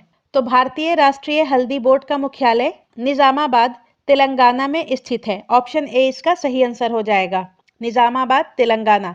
और अभी हाल ही में केंद्रीय गृह मंत्री और सहकारिता मंत्री श्री अमित शाह ने राष्ट्रीय हल्दी बोर्ड के मुख्यालय का उद्घाटन किया है निजामाबाद में। नेक्स्ट है निर्माण श्रमिक मृत्यु एवं दिव्यांग सहायता योजना किस भारतीय राज्य से संबंधित है? तो इसका सही आंसर ऑप्शन ए हो जाएगा, छत्तीसगढ़। छत्तीसगढ़ के श्रम मंत्री लखन लाल देवांगन ने मुख्यमंत्री निर्माण श्रमिकों के बच्चों हेतु निशुल्क कोचिंग सहायता योजना का शुभारंभ किया है और ये योजना 10 जिलों में पंजीकृत निर्माण श्रमिकों के आर्थिक रूप से कमजोर बच्चों को मुफ्त कोचिंग प्रदान करती है। नेक्स्ट है सूची 1 को सूची 2 से सुमेलित कीजिए। एक तरफ है राज्यपाल तथा दूसरे तरफ है राज्य। आरिफ मोहम्मद खान केरल के पूर्व राज्यपाल थे और वर्तमान में ये बिहार के राज्यपाल हैं। श्री ला गणेशन मणिपुर के पूर्व राज्यपाल थे और अभी हाल ही में इनकी मृत्यु हो गई है। श्री जगदीश मुखी नागालैंड के पूर्व राज्यपाल थे और वर्तमान में नागालैंड के राज्यपाल अजय कुमार भल्ला हैं और श्री जगदीश मुखी असम के राज्यपाल हैं। नेक्स्ट है श्री कलराज मिश्र, ये राजस्थान के पूर्व राज्यपाल थे और वर्तमान में राजस्थान के राज्यपाल हरिभाऊ बागड़े हैं। तो इसका सही आंसर ऑप्शन ए हो जाएगा, 3, 4, 2, 1। क्वेश्चन है आर्थिक सर्वेक्षण 2024-25 के अनुसार निम्नलिखित में से कौन सा ऐसे कथन भारत में पर्यटन और आतिथ्य के विकास का वर्णन करता है? तो पहला स्टेटमेंट है वित्त वर्ष 2023 में सकल घरेलू उत्पाद में पर्यटन क्षेत्र का योगदान महामारी पूर्व स्तर 5% पर पुनः पहुंच गया। तो ये स्टेटमेंट सही है। नेक्स्ट है वित्त वर्ष 23 में पर्यटन क्षेत्र ने 17.6 करोड़ रोजगार सृजित किए। तो ये स्टेटमेंट गलत है। तो वित्त वर्ष 2023 में पर्यटन क्षेत्र से 7.6 करोड़ के रोजगार का सृजन हुआ था तथा 28 बिलियन अमेरिकी डॉलर विदेशी मुद्रा अर्जित हुई थी। नेक्स्ट है भारत को विश्व पर्यटन प्राप्तियों का 1.8% प्राप्त हुआ और 2023 के दौरान विश्व पर्यटन प्राप्तियों में दुनिया भर में 14वें स्थान पर पहुंच गया। तो ये स्टेटमेंट भी सही है। तो इसका सही आंसर ऑप्शन बी हो जाएगा, केवल कथन 1 और 3 सही है। नेक्स्ट है अटल कायाकल्प एवं शहरी परिवर्तन मिशन अमृत 2.0 के बारे में निम्नलिखित कथनों पर विचार कीजिए। अमृत 2.0 का उद्देश्य जल संरक्षण, संवर्धन और कायाकल्प के माध्यम से जल सुरक्षित शहरों का निर्माण करके जीवन को सुगम बनाना है। तो ये स्टेटमेंट सही है। अमृत मिशन का उद्देश्य चयनित शहरों में बुनियादी ढांचों को बढ़ाना और शहरी सुधारों को लागू करना है, जिसमें जल आपूर्ति, सीवरेज, जल निकासी, हरित क्षेत्र, गैस मोटर चालित परिवहन और क्षमता निर्माण शामिल है। नेक्स्ट है, दिसंबर 2024 तक 3078 जल निकाय कायाकल्प परियोजनाओं को मंजूरी दी जा चुकी है। तो ये स्टेटमेंट भी सही है। दिसंबर 2024 तक 3078 जल निकाय कायाकल्प परियोजनाओं को मंजूरी दी जा चुकी है। नेक्स्ट है, अमृत 2.0 का शुभारंभ 1 अक्टूबर 2023 को हुआ था। तो ये स्टेटमेंट गलत है। अमृत 2.0 का शुभारंभ 1 अक्टूबर 2021 को हुआ था। तो इसका सही आंसर ऑप्शन बी हो जाएगा। केवल 1 और 2 सही है। नेक्स्ट है, वृक्षारोपण अभियान एक पेड़ मां के नाम कब शुरू किया गया? तो एक पेड़ मां के नाम अभियान की शुरुआत प्रधानमंत्री नरेंद्र मोदी के द्वारा विश्व पर्यावरण दिवस यानी कि 5 जून 2024 को किया गया था और इस दिन प्रधानमंत्री नरेंद्र मोदी जी ने पीपल का पेड़ लगाया था और दिए गए ऑप्शन में 5 जून नहीं है, इसलिए इस क्वेश्चन को डिलीट कर दिया गया है। नेक्स्ट है, भारत में उच्च शिक्षा के विकास के बारे में निम्नलिखित कथनों पर विचार कीजिए। पहला कथन है, भारतीय प्रौद्योगिकी संस्थानों की संख्या 2014 में 16 से बढ़कर 2023 में 23 हो गई। तो ये स्टेटमेंट सही है। नेक्स्ट है, भारतीय प्रबंधन संस्थानों की संख्या 2014 में 13 से बढ़कर 2023 में 30 हो गई। तो ये स्टेटमेंट गलत है। भारत में 2014 में आईआईएम्स की संख्या 13 थी, जो कि 2023 में बढ़कर 21 हो गई है, ना कि 30। नेक्स्ट है, उच्च शिक्षा में 2035 तक जीईआर को 50% तक बढ़ा के सरकार के लक्ष्य को प्राप्त करने के लिए शैक्षिक नेटवर्क और बुनियादी ढांचे को दुगना करने की आवश्यकता है। तो ये स्टेटमेंट सही है। उच्च शिक्षा को 2035 तक जीईआर यानी कि ग्रॉस इनरोलमेंट रेशियो को 50% तक बढ़ाने का लक्ष्य राष्ट्रीय शिक्षा नीति 2020 का एक प्रमुख उद्देश्य है और इस लक्ष्य को प्राप्त करने के लिए शैक्षणिक नेटवर्क और बुनियादी ढांचे को दुगना करने की आवश्यकता है। तो यहाँ पर 1 और 3 सही है, तो इसका सही आंसर ऑप्शन बी हो जाएगा, केवल 1 और 3। नेक्स्ट है, आयुष्मान भारत के बारे में निम्नलिखित कथनों पर विचार कीजिए। पहला स्टेटमेंट है, आयुष्मान भारत चुनिंदा स्वास्थ्य सेवाओं से लेकर देखभाल की एक व्यापक श्रृंखला तक एक आदर्श बदलाव का प्रतिनिधित्व करता है, जो कि प्राथमिक, माध्यमिक और तृतीयक स्तरों पर रोकथाम, संवर्धन और उपचार को संबोधित करता है। तो ये स्टेटमेंट सही है। नेक्स्ट है, आयुष्मान भारत 2018 में शुरू किया गया। तो ये स्टेटमेंट भी सही है। तो इसका सही आंसर ऑप्शन सी हो जाएगा, केवल 1 और 2 सही है। आयुष्मान भारत योजना को राष्ट्रीय स्वास्थ्य नीति 2017 की सिफारिशों के अनुसार 23 सितंबर 2018 को लॉन्च किया गया है और इसके तहत 70 वर्ष या उससे अधिक आयु के सभी वरिष्ठ नागरिकों को 5 लाख रुपए तक का मुफ्त स्वास्थ्य बीमा कवरेज प्रदान किया जाएगा। नेक्स्ट है, ग्रामीण पेयजल या फिर जल जीवन मिशन की शुरुआत कब हुई थी? तो जल जीवन मिशन की शुरुआत 15 अगस्त 2019 में हुई थी, जिसका उद्देश्य 2024 तक, जिसे बढ़ाकर 2028 कर दिया गया है, प्रत्येक ग्रामीण घर में नल का पानी तथा प्रत्येक व्यक्ति को प्रतिदिन 55 लीटर पानी उपलब्ध कराना था। और यहाँ पर कोई भी ऑप्शन सही नहीं है, इसलिए इस क्वेश्चन को डिलीट कर दिया गया है। नेक्स्ट है, ओएनडीसी का अर्थ है। तो ओएनडीसी का अर्थ होता है open network for digital commerce, option C. और ओएनडीसी भारत सरकार की एक पहल है जिसका लक्ष्य बड़े प्लेटफॉर्मों के एकाधिकार को तोड़ते हुए खरीदारों, विक्रेताओं और सेवा प्रदाताओं को सामान्य प्रोटोकॉल के माध्यम से जोड़ना है। नेक्स्ट है, बिहार दिवस कब मनाया जाता है? तो बिहार दिवस हर वर्ष 22 मार्च को मनाया जाता है और वर्ष 2025 के बिहार दिवस का थीम था उन्नत बिहार, विकसित बिहार। नेक्स्ट है, 2025 में बिहार में कितने जिले हैं? तो 2025 में अभी तक बिहार में 38 जिले हैं और सबसे नया जिला अरवल है, जो कि जहानाबाद से अलग होकर बना है वर्ष 2001 में। नेक्स्ट है, बिहार दिवस 2025 का थीम क्या है? तो बिहार दिवस हर वर्ष 22 मार्च को मनाया जाता है और इसका थीम था उन्नत बिहार, विकसित बिहार, ऑप्शन ए। नेक्स्ट है, भारत 2025 विश्व प्रेस स्वतंत्रता सूचकांक में किस स्थान पर है?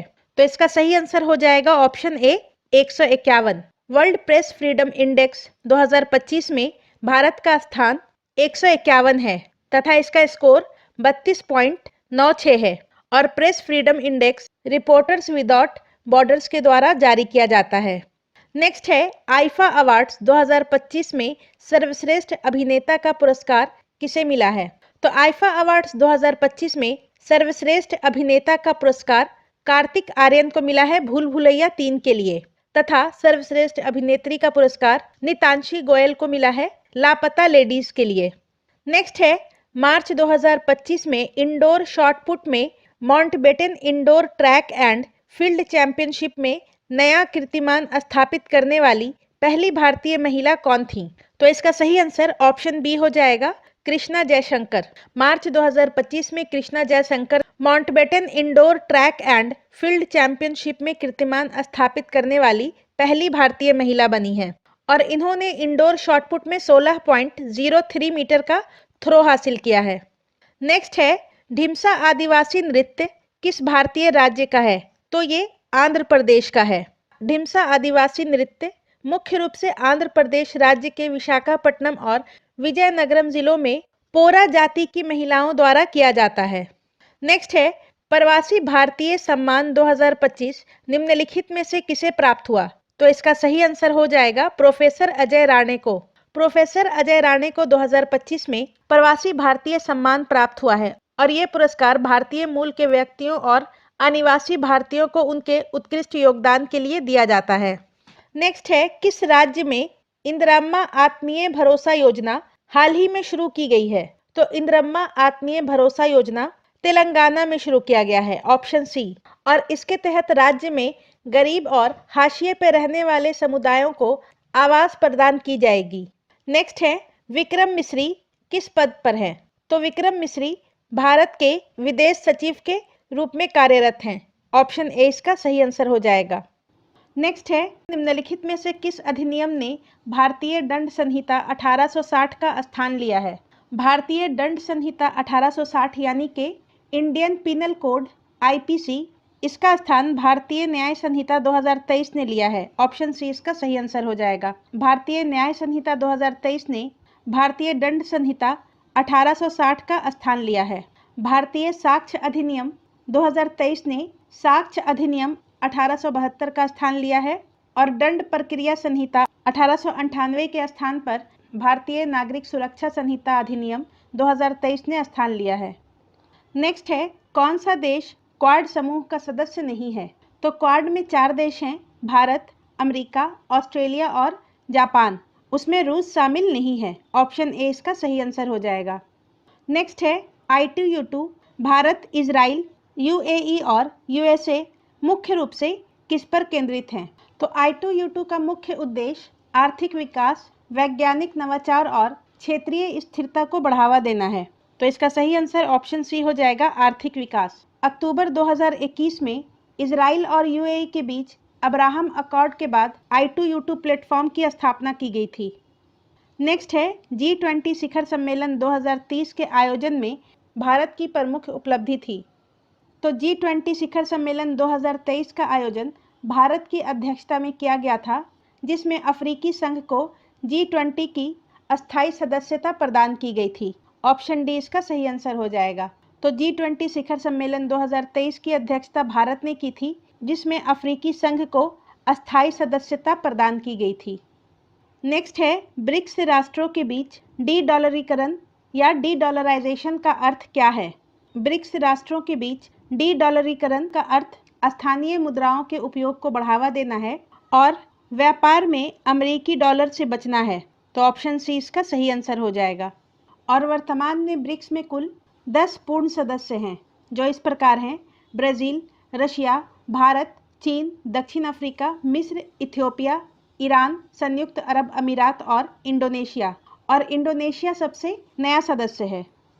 नेक्स्ट है डिजिटल व्यक्तिगत डेटा संरक्षण अधिनियम 2023 निम्नलिखित प्रदान नहीं करता है, यहाँ पर नहीं करता है पूछ रहा है। तो डिजिटल व्यक्तिगत डेटा संरक्षण अधिनियम 2023 भारत में डेटा संरक्षण के लिए प्रावधान करता है, जिसमें सहमति आधारित डेटा उपयोग, डेटा प्रिंसिपल का अधिकार, डेटा संरक्षण बोर्ड, इन तीनों का प्रावधान करता है। इसमें डेटा पोर्टेबिलिटी का अधिकार शामिल नहीं है, ऑप्शन डी इसका सही आंसर हो जाएगा। नेक्स्ट है भारत में सबसे अधिक प्लेटफॉर्म वाला रेलवे स्टेशन 2023 में है। तो 2023 में भारत में सबसे अधिक प्लेटफॉर्म वाला रेलवे स्टेशन हावड़ा जंक्शन था। ऑप्शन ए इसका सही आंसर हो जाएगा। और यहाँ पर कुल 23 प्लेटफॉर्म्स हैं।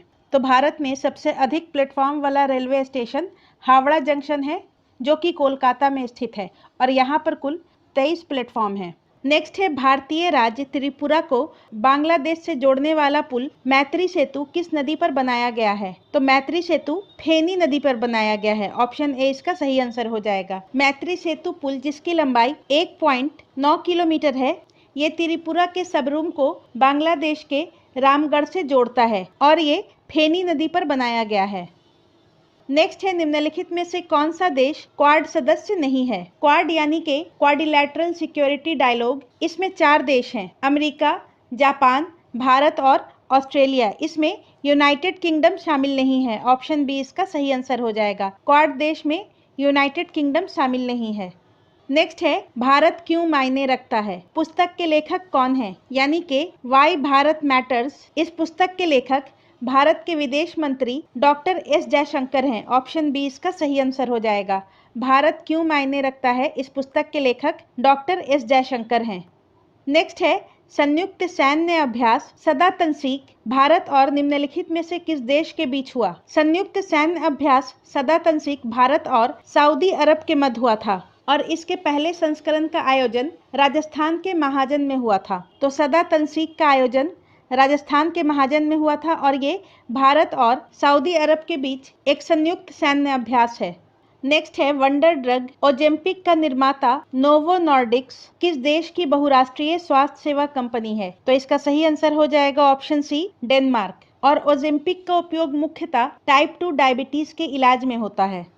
नेक्स्ट है, दिसंबर 2024 में किसे हराकर डी गुकेश सबसे कम उम्र के विश्व शतरंज चैंपियन बने? तो इसका सही आंसर हो जाएगा डिंग लिरेन को। ऑप्शन ए, दिसंबर 2024 में डी गुकेश चाइना के डिंग लिरेन को हराकर सबसे कम उम्र के विश्व शतरंज चैंपियन बने।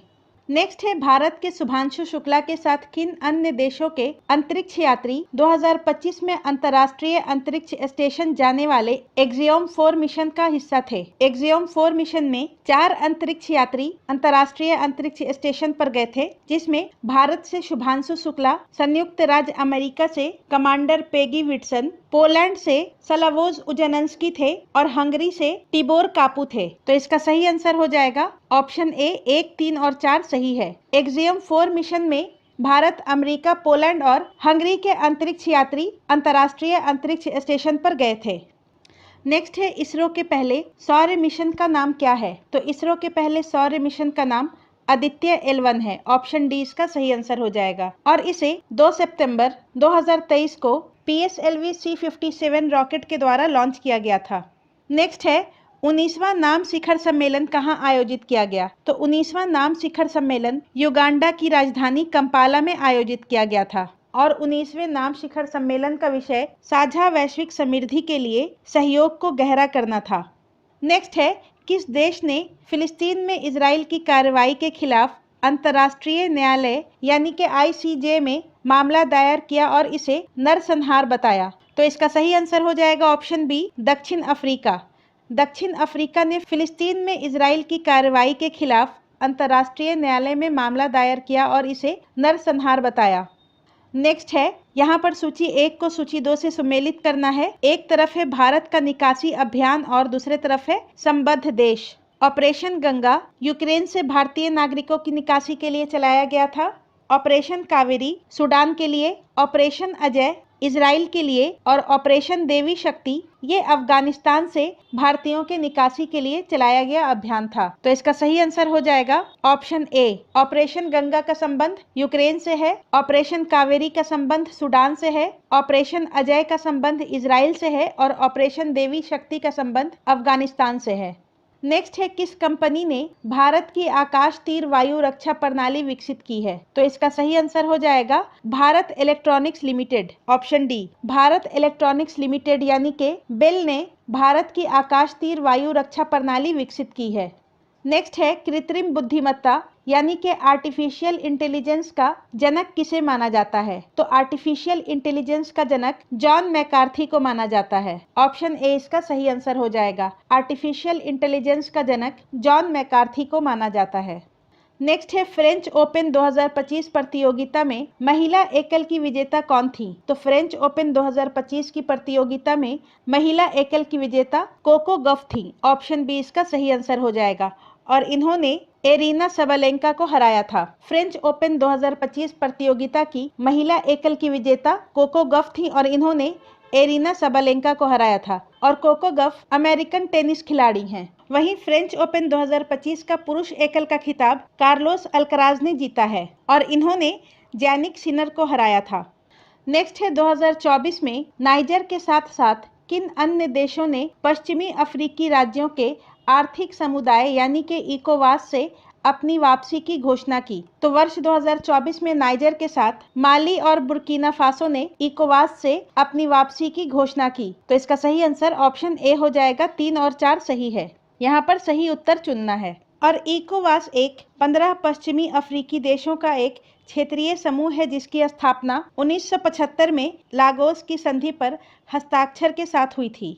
नेक्स्ट है निम्नलिखित में से कौन एल रूट सर्वर प्राप्त करने वाला पहला राज्य बन गया है? तो एल रूट सर्वर प्राप्त करने वाला पहला राज्य राजस्थान बन गया है। ऑप्शन डी इसका सही आंसर हो जाएगा।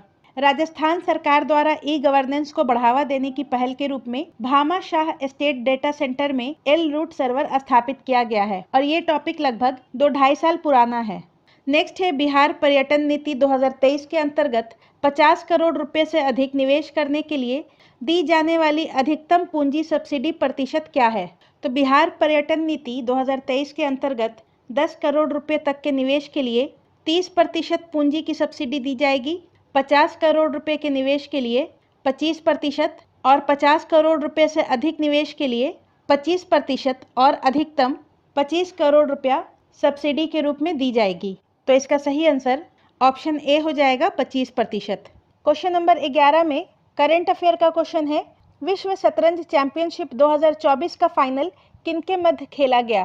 तो इसका सही आंसर ऑप्शन ए हो जाएगा डिंग लिरेन और डी गुकेश और इसमें डी गुकेश विनर थे।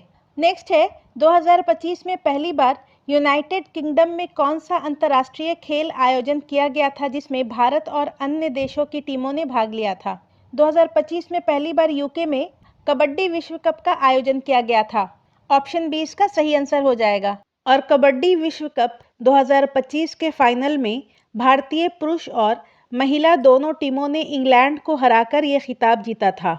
नेक्स्ट है फिजियोलॉजी या मेडिसिन का नोबेल पुरस्कार विक्टर एम्ब्रोज और गैरी रुवकुन को किसकी खोज के लिए दिया गया? तो वर्ष 2024 का मेडिसिन का नोबेल पुरस्कार विक्टर एम्ब्रोज और गैरी रुवकुन को माइक्रो आरएनए की खोज के लिए दिया गया था। ऑप्शन डी इसका सही आंसर हो जाएगा माइक्रो आरएनए। और 2025 का नोबेल पुरस्कार मैरी ई ब्रांको, फ्रेड रैम्सडेल और शिमोन सकागुची को पेरिफेरल इम्यून टॉलरेंस से संबंधित इनके खोजों के लिए दिया गया है।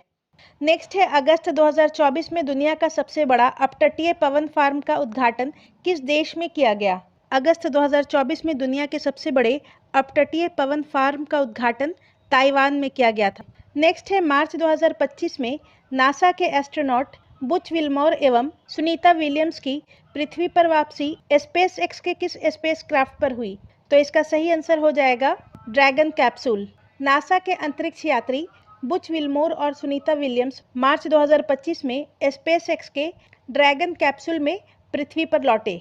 नेक्स्ट है 2024 पेरिस ओलंपिक खेलों का 57 किलोग्राम वर्ग में पुरुष फ्री स्टाइल कुश्ती प्रतियोगिता का कांस्य पदक किसे प्रदान किया गया?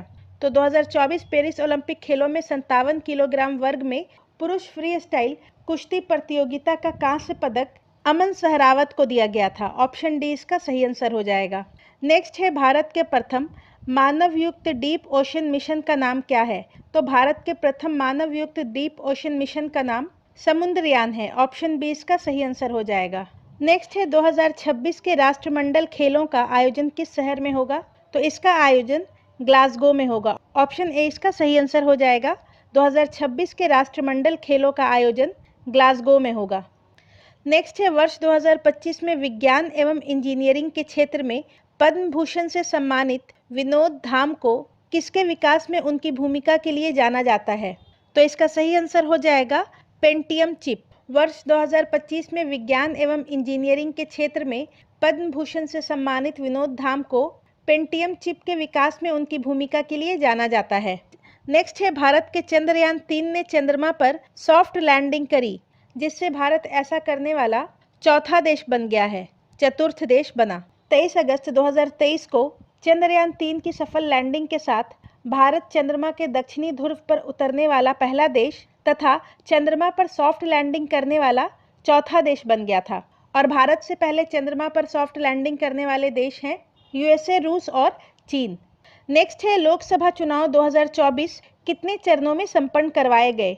18वां लोकसभा चुनाव जो कि 2024 में 19 अप्रैल से 1 जून 2024 तक चला, ये 7 चरणों में संपन्न हुआ था। ऑप्शन बी इसका सही आंसर हो जाएगा। नेक्स्ट है सन 2025 में कितने व्यक्ति को पद्म विभूषण पुरस्कार से सम्मानित किया गया है? तो 2025 में 7 व्यक्तियों को पद्म विभूषण से सम्मानित किया गया है। नेक्स्ट है भारत सरकार ने नागरिकों को पर्यावरण के अनुकूल जीवन शैली अपनाने के लिए किस पहल की शुरुआत की है? तो इसके लिए भारत सरकार ने मिशन लाइफ की शुरुआत की है। ऑप्शन बी इसका सही आंसर हो जाएगा। और इसे नवंबर 2021 में ग्लासगो में 26वें संयुक्त राष्ट्र जलवायु परिवर्तन सम्मेलन यानी कि कॉप 26 में भारतीय प्रधानमंत्री के द्वारा लॉन्च किया गया था। नेक्स्ट है निम्नलिखित में से किसको मेजर ध्यानचंद खेल रत्न पुरस्कार 2024 मिला है? तो इसका सही आंसर हो जाएगा डी गुकेश को। मेजर ध्यानचंद खेल रत्न पुरस्कार 2024 डी गुकेश को मिला है। और डी गुकेश का संबंध शतरंज से है। और इनके अलावा हरमनप्रीत सिंह, मनु भाकर और परवीन कुमार को मेजर ध्यानचंद खेल रत्न पुरस्कार 2024 मिला है। नेक्स्ट है अंतर्राष्ट्रीय रामायण कॉन्क्लेव 2025 का आयोजन कहाँ हुआ था? तो इसका आयोजन कोलंबो में हुआ था। ऑप्शन ए इसका सही उत्तर हो जाएगा। अंतर्राष्ट्रीय रामायण कॉन्क्लेव 2025 का आयोजन श्रीलंका के कोलंबो में हुआ था मार्च 2025 में, और इसका आयोजन श्रीलंका के स्वामी विवेकानंद सांस्कृतिक केंद्र में किया गया था। नेक्स्ट है यूनेस्को द्वारा अप्रैल 2025 में विश्व स्मृति रजिस्टर में शामिल भारतीय धरोहर हैं। इसका सही उत्तर ऑप्शन डी हो जाएगा, श्रीमद् भागवत गीता तथा नाट्यशास्त्र। अप्रैल 2025 में यूनेस्को ने भागवत गीता और नाट्यशास्त्र को अपने memory of the world register में शामिल किया है। भागवत गीता की रचना वेद व्यास ने की थी तथा नाट्यशास्त्र ये भरत मुनि की रचना है। नेक्स्ट है अमेरिका द्वारा फरवरी 2025 में किस अंतर्राष्ट्रीय संगठन से अपने को अलग कर लिया गया? तो बीपीएससी ने इस प्रश्न का सही उत्तर ऑप्शन डी को माना है, संयुक्त राष्ट्र मानवाधिकार परिषद तथा विश्व स्वास्थ्य संगठन। नेक्स्ट है रेल मंत्रालय द्वारा स्वरेल सुपर ऐप जारी किया गया, तो ये 31 जनवरी 2025 को जारी किया गया है। ऑप्शन सी इसका सही उत्तर हो जाएगा, जिसके तहत विभिन्न रेलवे सेवाओं को एक ही प्लेटफॉर्म पर लाया गया है। नेक्स्ट है निम्नलिखित देशों में से किसने दिसंबर 2024 को मृत्युदंड की सजा को समाप्त कर दिया? तो जिम्बाब्वे ने समाप्त कर दिया है। ऑप्शन सी इसका सही उत्तर हो जाएगा। दिसंबर 2024 को मृत्युदंड की सजा को जिम्बाब्वे ने समाप्त कर दिया है। नेक्स्ट है भारत के किस राज्य में सोने के विशाल भंडार मिले हैं? तो ये ओडिशा में पाए गए हैं। ऑप्शन सी इसका सही उत्तर हो जाएगा। ओडिशा के कई हिस्सों में सोने के विशाल भंडार मिले हैं। नेक्स्ट भारतीय रिजर्व बैंक ने फेमा अधिनियम के उल्लंघन के लिए निम्नलिखित बैंकों पर मार्च 2025 में कार्रवाई की। तो आरबीआई ने सिटी बैंक तथा आईडीबीआई बैंक पर कार्रवाई की थी। ऑप्शन सी इसका सही उत्तर हो जाएगा। फेमा अधिनियम यानी कि फॉरेन एक्सचेंज मैनेजमेंट एक्ट, इसके तहत आरबीआई ने मार्च 2025 में सिटी बैंक तथा आईडीबीआई बैंक पर कार्रवाई की थी। नेक्स्ट है नेतजारिम कॉरिडोर के संबंध में कौन सा कथन असत्य है? कॉरिडोर के पूर्व में भूमध्य सागर तथा पश्चिम में इजरायली सीमा है, तो ये कथन गलत है। नेतजारिम कॉरिडोर ये गाजा पट्टी में एक क्षेत्र है जो कि गाजा युद्ध के दौरान इजराइल के सैन्य कब्जे वाले क्षेत्र के रूप में काम करता था, और इसके पश्चिम में भूमध्य सागर तथा पूर्व में इजरायली सीमा है। यह इजराइल व फिलिस्तीन के मध्य स्थित संघर्ष क्षेत्र है, तो ये सही है। यह कॉरिडोर 6 किलोमीटर लंबा है जो गाजा पट्टी को 2 भागों में बांटता है। तो ये भी सही है। इसका सही उत्तर ऑप्शन ए हो जाएगा। नेक्स्ट है चैंपियंस ट्रॉफी 2025 में उपविजेता टीम थी। तो इसमें उपविजेता टीम न्यूजीलैंड थी। ऑप्शन बी इसका सही उत्तर हो जाएगा। चैंपियंस ट्रॉफी 2025 का विजेता भारत था और इसका उपविजेता न्यूजीलैंड था। नेक्स्ट है अंतर्राष्ट्रीय बुकर पुरस्कार 2025 का विजेता पुरस्कार कन्नड़ भाषा पुस्तक हार्ट लैम्प से कौन संबंधित है? इसका सही उत्तर ऑप्शन डी हो जाएगा, बानू मुश्ताक। बानू मुश्ताक को उनकी पुस्तक हार्ट लैम्प के लिए अंतर्राष्ट्रीय बुकर पुरस्कार 2025 प्राप्त हुआ है और हार्ट लैम्प का अंग्रेजी में अनुवाद दीपा भास्ती के द्वारा किया गया था। नेक्स्ट है चालू वर्ष में किस भारतीय राज्य के एक उद्यमी ने 56 नीलामी स्मृति चिन्हों को प्रदर्शित करते हुए मोदी मेमेंटो संग्रहालय की स्थापना की? इसका सही उत्तर हो जाएगा ऑप्शन सी, बिहार। बिहार के मोतिहारी के एक युवा उद्यमी ने राज्य का पहला मोदी स्मृति चिन्ह संग्रहालय शुरू किया है, जिसमें प्रधानमंत्री नरेंद्र मोदी को उपहार स्वरूप दी गई 56 विशिष्ट स्मृति चिन्ह प्रदर्शित किए गए हैं। नेक्स्ट है मई 2025 में किस भारतीय राज्य ने अपनी अंतर्राष्ट्रीय क्रेता विक्रेता बैठक की मेजबानी की? इसका सही उत्तर है ऑप्शन बी, बिहार। बिहार ने पटना में अंतर्राष्ट्रीय क्रेता विक्रेता बैठक 2025 में अपनी कृषि खाद्य क्षमता पर प्रकाश डाला है और यह कार्यक्रम राज्य सरकार, खाद्य प्रसंस्करण उद्योग मंत्रालय, कृषि और प्रसंस्कृत खाद्य उत्पाद निर्यात विकास प्राधिकरण यानी कि एपीडा और भारतीय व्यापार संवर्धन परिषद, इन सभी के द्वारा संयुक्त रूप से आयोजित किया गया था।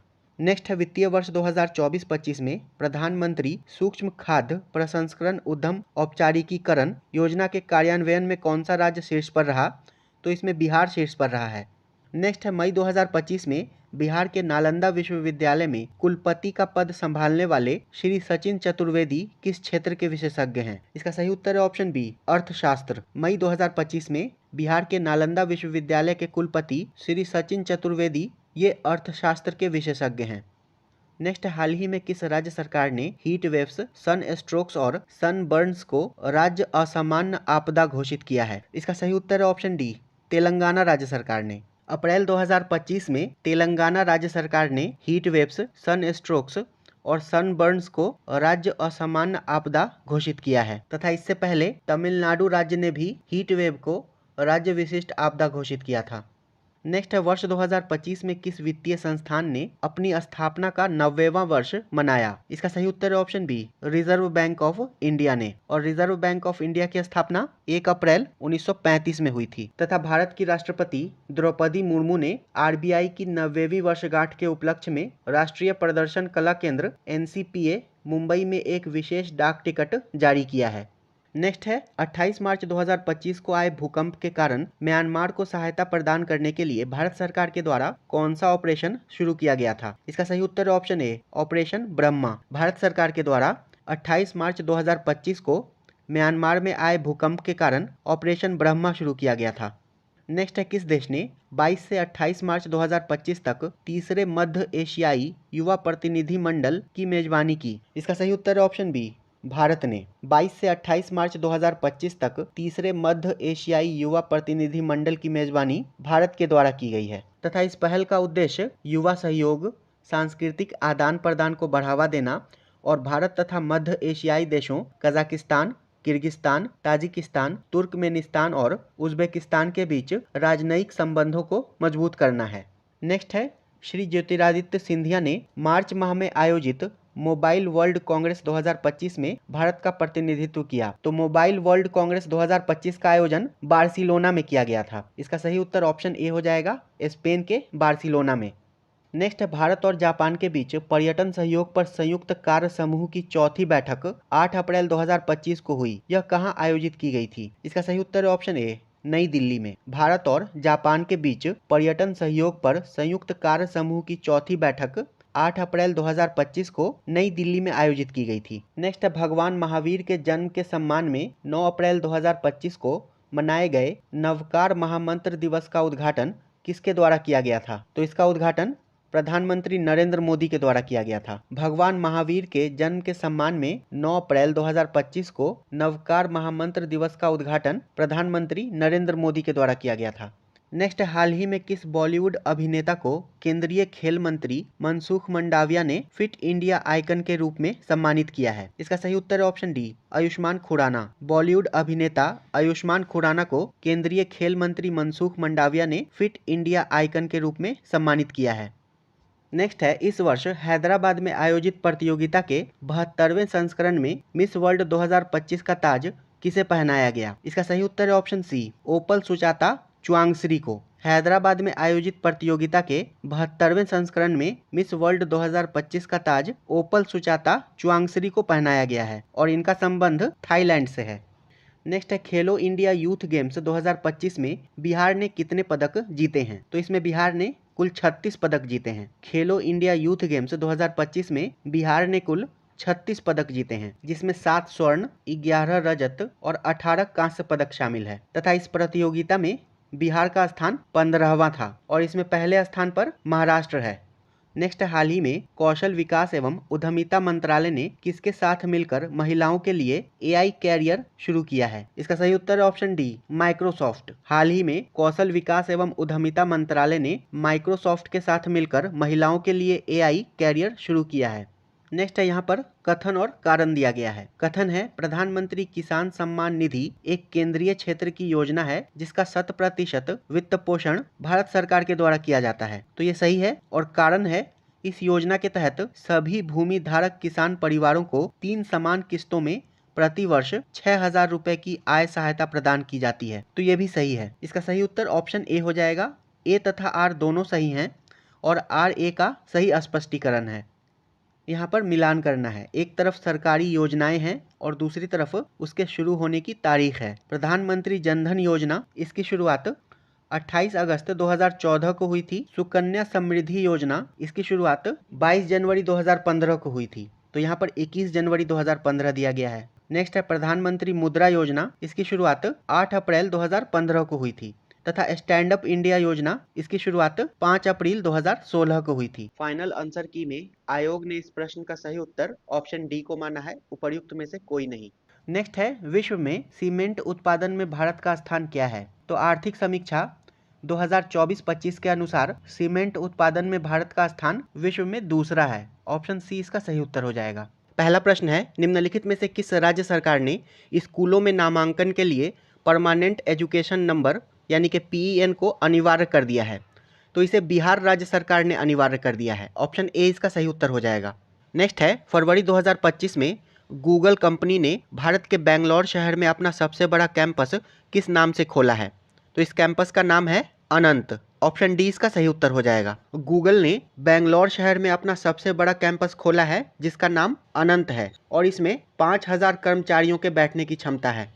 नेक्स्ट है, देश के पहले बाल कैंसर अस्पताल की स्थापना कहाँ की गई है? तो इसकी स्थापना फुलवाड़ी शरीफ में की गई है। ऑप्शन ए इसका सही उत्तर हो जाएगा। देश के पहले बाल कैंसर अस्पताल की स्थापना फुलवाड़ी शरीफ में की गई है और इस अस्पताल का निर्माण महावीर कैंसर संस्थान के द्वारा किया गया है। नेक्स्ट है, सर्वाधिक ग्रैंड स्लैम मैच खेलने वाला खिलाड़ी है? इसका सही उत्तर हो जाएगा ऑप्शन डी, नोवाक जोकोविच। सर्वाधिक ग्रैंड स्लैम मैच खेलने वाले खिलाड़ी नोवाक जोकोविच हैं और इन्होंने जनवरी 2025 में अपना 430वां मैच खेला था और नोवाक जोकोविच ने 24 ग्रैंड स्लैम टाइटल जीता है और ये सर्बिया के टेनिस खिलाड़ी हैं।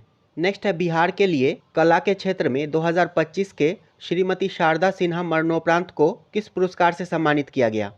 तो शारदा सिन्हा को पद्म विभूषण से सम्मानित किया गया है। ऑप्शन सी इसका सही उत्तर हो जाएगा। और वर्ष 2025 में कुल 139 पद्म पुरस्कारों की घोषणा की गई है, जिसके तहत 7 पद्म विभूषण, 19 पद्म भूषण तथा 113 पद्मश्री शामिल है और बिहार से कुल 7 लोगों को पद्म पुरस्कार दिया गया है वर्ष 2025 में, जिसमें 1 पद्म विभूषण जो कि शारदा सिन्हा को दिया गया है, 1 पद्म भूषण जो कि सुशील कुमार मोदी को दिया गया है तथा 5 पद्मश्री पुरस्कार शामिल है जो कि किशोर कुणाल, भीम सिंह भावेश, हेमंत कुमार, निर्मला देवी तथा विजय नित्यानंद सूरीश्वर जी महाराज को दिया गया है। नेक्स्ट है, ऑपरेशन डेविल हंट के संबंध में सत्य कथन है? इसका सही उत्तर ऑप्शन डी हो जाएगा। यह बांग्लादेश के अंतरिम यूनुस सरकार द्वारा शुरू किया गया था। 8 फरवरी 2025 को शुरू किया गया था तथा यह ऑपरेशन शेख हसीना के समर्थकों की तलाश में है। ये तीनों ही कथन सही है। नेक्स्ट है आईसीसी चैंपियंस ट्रॉफी 2025 में मैन ऑफ द सीरीज किस खिलाड़ी को दिया गया? तो ये सचिन रविंद्र को दिया गया है। ऑप्शन सी इसका सही उत्तर हो जाएगा। और आईसीसी चैंपियंस ट्रॉफी 2025 का आयोजन पाकिस्तान तथा यूएई में किया गया था और इसका विजेता भारत था तथा भारत ने न्यूजीलैंड को हराया था इसमें। नेक्स्ट है Wisden cricketers of the world 2025 से संबंधित है। इसका सही उत्तर हो जाएगा ऑप्शन ए, जसप्रीत बुमराह और स्मृति मंधाना। जसप्रीत बुमराह तथा स्मृति मंधाना को विजडन ने दुनिया के अग्रणी क्रिकेटरों में शामिल किया है। नेक्स्ट है 11वां ब्रिक्स पर्यावरण मंत्रियों की बैठक 3 अप्रैल 2025 का आयोजन हुआ। तो इसका आयोजन ब्राजील की राजधानी ब्रासीलिया में हुआ था। ऑप्शन सी इसका सही उत्तर हो जाएगा। तथा इस बैठक में पर्यावरण, वन और जलवायु परिवर्तन मंत्रालय के अतिरिक्त सचिव श्री अमनदीप गर्ग ने भारतीय प्रतिनिधि मंडल का नेतृत्व किया था। नेक्स्ट है खीचान और मेनार रामसर आर्द्रभूमि क्षेत्र निम्नलिखित में से भारत के किस राज्य से संबंधित हैं? तो इनका संबंध राजस्थान से है। ऑप्शन बी इसका सही उत्तर हो जाएगा। खीचन या खीचान तथा मेनार ये राजस्थान के आर्द्रभूमि क्षेत्र हैं और अभी दिसंबर 2025 में राजस्थान की सिलीसेड झील तथा छत्तीसगढ़ के कोपड़ा जलाशय को रामसर स्थल सूची में शामिल किया गया है और इसके साथ ही भारत में रामसर स्थलों की कुल संख्या 96 हो गई है। नेक्स्ट है ग्रोक एक। तो ग्रोक एक जनरेटिव एआई टूल है। ऑप्शन सी इसका सही उत्तर हो जाएगा। ग्रोक एक जनरेटिव आर्टिफिशियल इंटेलिजेंस टूल है जिसे एक्स यानी कि ट्विटर के मालिक एलन मस्क की कंपनी XAI के द्वारा विकसित किया गया है। नेक्स्ट है global digital well being index 2025 में कौन सा देश शीर्ष पर है? तो इसका सही उत्तर ऑप्शन सी हो जाएगा, Bharat. Global digital well being index 2025 में भारत शीर्ष पर है। नेक्स्ट है पुरुषों के एशिया कप हॉकी 2025 की मेजबानी कौन सा भारतीय राज्य कर रहा है? तो इसका सही उत्तर ऑप्शन डी हो जाएगा, बिहार। पुरुषों के एशिया कप हॉकी 2025 की मेजबानी बिहार कर रहा है। नेक्स्ट है स्कैल्प मिसाइल को किसने संयुक्त रूप से विकसित किया है? तो इसे यूके और फ्रांस के द्वारा संयुक्त रूप से विकसित किया गया है। ऑप्शन ए इसका सही उत्तर हो जाएगा। स्कैल्प मिसाइल इसे यूनाइटेड किंगडम और फ्रांस के द्वारा संयुक्त रूप से विकसित किया गया है और इसका अन्य नाम स्टॉर्म शैडो भी है। नेक्स्ट है सरकार के द्वारा खाद्य भंडारण डिपो की वास्तविक समय में निगरानी करने के लिए शुरू किए गए नए पोर्टल का नाम क्या है? तो इसका सही उत्तर ऑप्शन सी हो जाएगा। इस पोर्टल का नाम डिपो दर्पण है। नेक्स्ट है भारतीय किसानों को एंड टू एंड कृषि सेवाएं प्रदान करने वाला स्टार्टअप है। तो इस स्टार्टअप का नाम डी हार्ट है। ऑप्शन बी, भारतीय किसानों को एंड टू एंड कृषि सेवाएं प्रदान करने वाला स्टार्टअप डी हार्ट है। अगला प्रश्न है हाल ही में किस मंत्रालय ने नई दिल्ली में हरित योग कार्यक्रम शुरू किया है? तो इसे आयुष मंत्रालय के द्वारा शुरू किया गया है और इसके अंतर्गत पर्यावरण संरक्षण और योग के माध्यम से स्वास्थ्य को बढ़ावा देने पर ध्यान केंद्रित किया गया था। नेक्स्ट है परमाणु हथियारों के निषेध पर संधि कब लागू हुई थी? तो इसका सही उत्तर ऑप्शन बी हो जाएगा, वर्ष 2021 में। देखिए TPNW यानी कि treaty on the prohibition of nuclear weapons ये 7 जुलाई 2017 में अपनाया गया था और ये 22 जनवरी 2021 को लागू हुआ था। तो प्रश्न में पूछ रहा है कि कब लागू हुआ था? तो 2021 में लागू हुआ था। परमाणु हथियारों के निषेध पर संधि यानी कि treaty on the prohibition of nuclear weapons ये 2021 में लागू हुआ था। नेक्स्ट है हाल ही में आयोजित विश्व ऑडियो विजुअल और मनोरंजन शिखर सम्मेलन यानी कि वेव्स 2025 का आयोजन किस शहर में हुआ था? तो इसका आयोजन बॉम्बे में हुआ था। ऑप्शन सी इसका सही उत्तर हो जाएगा। विश्व ऑडियो विजुअल और मनोरंजन शिखर सम्मेलन 2025 का आयोजन जियो वर्ल्ड कन्वेंशन सेंटर में हुआ था। नेक्स्ट है दिसंबर 2024 में कौन सा खिलाड़ी सबसे कम उम्र का विश्व शतरंज चैंपियन बन गया? इसका सही उत्तर है ऑप्शन डी गुकेश। और इन्होंने 12 दिसंबर 2024 को सिंगापुर में FID विश्व शतरंज चैंपियनशिप 2024 में चीन के डिंग लिरेन को हराया था। नेक्स्ट है 2025 दिलीप ट्रॉफी में बिहार में जन्मे किस खिलाड़ी को पूर्वी क्षेत्र क्रिकेट टीम का कप्तान नियुक्त किया गया है? इसका सही उत्तर है ऑप्शन बी, ईशान किशन को। 2025 दिलीप ट्रॉफी में बिहार में जन्मे ईशान किशन को पूर्वी क्षेत्र क्रिकेट टीम का कप्तान नियुक्त किया गया है। नेक्स्ट है अप्रैल 2025 में टाइगर ट्रायम्फ अभ्यास के चौथे संस्करण में भारत और किस अन्य देश की सशस्त्र सेनाओं ने पहली बार संयुक्त रूप से भाग लिया? तो टाइगर ट्रायम्फ ये भारत तथा संयुक्त राज्य अमेरिका के मध्य संयुक्त सैन्य अभ्यास है तथा ये 2 चरणों में आयोजित किया गया था, बंदरगाह चरण और समुद्री चरण। वहीं भारत तथा संयुक्त राज्य अमेरिका के मध्य अन्य सैन्य अभ्यास इस प्रकार है। टाइगर क्लॉ, इसका आयोजन बागपत उत्तर प्रदेश में किया गया था। वज्र प्रहार, इसका आयोजन यूएसए में किया गया था। तथा युद्ध अभ्यास 2024, इसका आयोजन राजस्थान में किया गया था। नेक्स्ट 7 मई 2025 को 244 जिलों में आयोजित राष्ट्रव्यापी नागरिक सुरक्षा मॉक ड्रिल ऑपरेशन अभ्यास किस भारतीय संस्था के द्वारा आयोजित किया गया था? तो ये गृह मंत्रालय के द्वारा आयोजित किया गया था। ऑप्शन सी इसका सही उत्तर हो जाएगा। 7 मई 2025 को 244 जिलों में आयोजित राष्ट्रव्यापी नागरिक सुरक्षा मॉक ड्रिल ऑपरेशन अभ्यास ये गृह मंत्रालय के द्वारा आयोजित किया गया था तथा यह अभ्यास 22 अप्रैल को पहलगाम हमले के बाद भारत तथा पाकिस्तान के बीच बढ़ते तनाव के मद्देनजर आयोजित किया गया था। नेक्स्ट, श्रीलंका की विधायी प्रशासनिक राजधानी है। इसका सही उत्तर है ऑप्शन सी, श्री जयवर्धनेपुरा कोट्टे। श्रीलंका की विधायी प्रशासनिक राजधानी श्री जयवर्धनेपुरा कोट्टे है। नेक्स्ट है, इसरो के द्वारा विकसित उस महिला मानव रूपी रोबोट का नाम क्या है जिसे 2024 में गगनयान मानव युक्त अंतरिक्ष मिशन के अग्रदूत के रूप में एक मानव रहित परीक्षण उड़ान पर भेजा गया था? इसका सही उत्तर ऑप्शन सी हो जाएगा, व्योम मित्रा। नेक्स्ट है, निम्नलिखित में से किस राज्य का एक अभियान है प्यार का पौधा, जिसके अंतर्गत लोगों से अनुरोध किया गया कि कटे हुए फूलों के बजाय जीवित पौधा उपहार में देना चाहिए? तो प्यार का पौधा ये बिहार राज्य का एक अभियान है। नेक्स्ट है, प्लाज्मा अनुसंधान के लिए भारत में विकसित टोकामक रिएक्टर का नाम निम्नलिखित में से कौन सा है? तो इसका नाम आदित्य है। ऑप्शन डी इसका सही उत्तर हो जाएगा। आदित्य ये भारत का स्वदेशी रूप से विकसित टोकामक रिएक्टर है तथा इसका उद्देश्य प्लाज्मा फिजिक्स और संलयन ऊर्जा इसकी संभावनाओं का अध्ययन करना है। नेक्स्ट है, किस संगठन ने भारत की पहली फ्रेंचाइजी आधारित शूटिंग लीग ऑफ इंडिया यानी कि SLI शुरू करने की घोषणा की है? तो इसे शुरू करने की घोषणा भारतीय राष्ट्रीय राइफल संघ यानी कि NRAI के द्वारा की गई है। ऑप्शन बी इसका सही उत्तर हो जाएगा। नेक्स्ट है, निम्नलिखित कथनों पर विचार कीजिए। विश्व दृश्य श्रव्य एवं मनोरंजन शिखर सम्मेलन यानी कि the world audio visual and entertainment summit WAVES 1 से 4 मई 2025 तक आयोजित किया गया था। तो ये कथन सही है। नेक्स्ट है, यह आयोजन नई दिल्ली के भारत मंडपम कन्वेंशन सेंटर में हुआ। तो ये गलत है। World audio visual entertainment summit इसका आयोजन मुंबई के जियो वर्ल्ड कन्वेंशन सेंटर में हुआ था, इसलिए इसका सही उत्तर ऑप्शन डी हो जाएगा। कथन 1 सही है परंतु कथन 2 गलत है। नेक्स्ट है, विंबलडन 2025 में पुरुष एकल का खिताब किसने जीता? इसका सही उत्तर है ऑप्शन ए, जानिक सिनर ने। विंबलडन 2025 में पुरुष एकल का खिताब जानिक सिनर ने जीता है कार्लोस अल्कराज को हराकर, और जानिक सिनर का संबंध इटली से है। नेक्स्ट है, कृत्रिम तंत्रिका नेटवर्क के साथ मशीन लर्निंग को सक्षम करने वाली मूलभूत खोजों और आविष्कारों के लिए 2024 का भौतिकी का नोबेल पुरस्कार किसे दिया गया? तो ये जॉन जे हॉपफील्ड तथा जेफरी हिंटन को दिया गया है। ऑप्शन डी इसका सही उत्तर हो जाएगा। नेक्स्ट है, चंद्रयान 3 मिशन के लिए किस प्रक्षेपण यान का उपयोग किया गया था? तो इसके लिए LVM-3M4 का उपयोग किया गया था। ऑप्शन बी इसका सही उत्तर हो जाएगा। चंद्रयान 3 मिशन के लिए LVM-3M4 प्रक्षेपण यान का उपयोग किया गया था तथा इसका अन्य नाम GSLV MK3 है।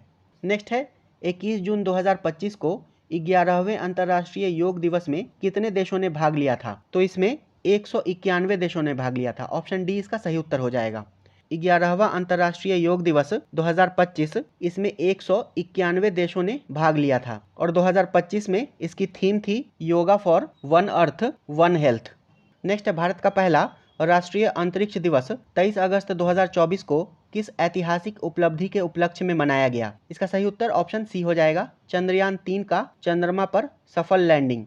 23 अगस्त 2024 को पहला राष्ट्रीय अंतरिक्ष दिवस मनाया गया था और यह 23 अगस्त 2023 को चंद्र सतह पर चंद्रयान 3 मिशन के विक्रम लैंडर की सुरक्षित और सॉफ्ट लैंडिंग के उपलक्ष्य में मनाया जाता है।